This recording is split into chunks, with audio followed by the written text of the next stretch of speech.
Okay, hello Cloud Gurus and welcome to this lecture. This is another theoretical quick lecture and it's just around EC2. So let's say your EC2 instance has been compromised. What should you do? Well, the very first thing you should do is stop the instance immediately. If it's been compromised, you have no idea what the hacker is doing or, if they're using that compromised instance to hack into other instances within your environment. So stop the instance immediately. If you then want to diagnose how the instance was compromised, the first thing you should do is take a snapshot of that EBS volume. I would then go ahead and terminate the instance to be, 100% certain, because that instance will be deployed in your production environment. Then you could take that snapshot and deploy a new copy of the instance into a totally isolated VPC, one with no internet access. So there's no way that that hacker could go in and access, that EC2 instance. And you also want to do some form of monitoring, probably VPC flow logs. You want to make sure that that instance is not trying to communicate to the outside world. And if so, how is it trying to do that? You want to basically prevent it. And so you pretty much want to deploy this instance into a private subnet. The other thing you want to do is be able to access this instance using a forensic workstation. So you probably don't want to do it on your production, or on your normal laptop. If you have a forensic workstation available to you, one with antivirus, one with basically no software on it other than software that's forensically linked, so forensic work software, so things like Wireshark, for example, might be Kali Linux.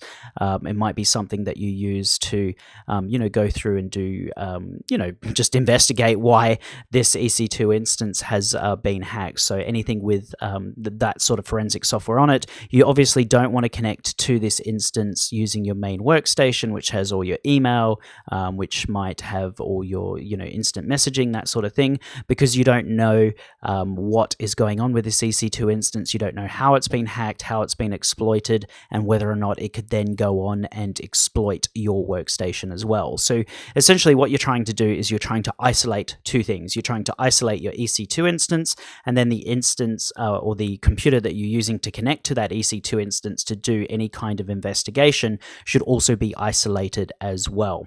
And then basically you want to go and read through the logs, and usually in terms of instances, it can be Linux instances. It's more common for Windows instances to be compromised. Guys, don't beat me up if you're a Windows engineer and you say 70% of the cloud is is going to be Linux. So it's far more likely that a Linux instance will be compromised. It is a mixture of the two. Just working at Rackspace and working in IT security in general, I often found that we had a lot more Windows instances compromised compared to Linux instances. As to why, maybe it's just because people enjoy hacking Windows better, and there's a lot more exploits. Whereas Linux is open source, hacking it can be more difficult because it's always peer reviewed from a source code level. But yeah, just go through the logs. So in Windows, this would be Windows event logs.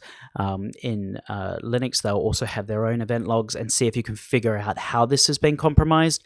Most of the time, it's going to be something like cross-site scripting, or it'll be that a directory was not secured correctly. So it could be a WordPress plugin or something that somebody's been able to upload content to your server and then execute that code.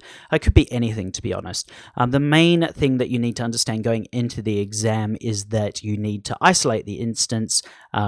First of all, stop the instance immediately, take a snapshot of the instance, isolate both the instance that you're connecting to and also isolate the workstation that you're connecting in from, and then go through the logs and try and figure out what happened so you can prevent this from happening in the future.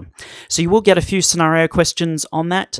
Just read through it and go through those steps. That's pretty much it, to be honest.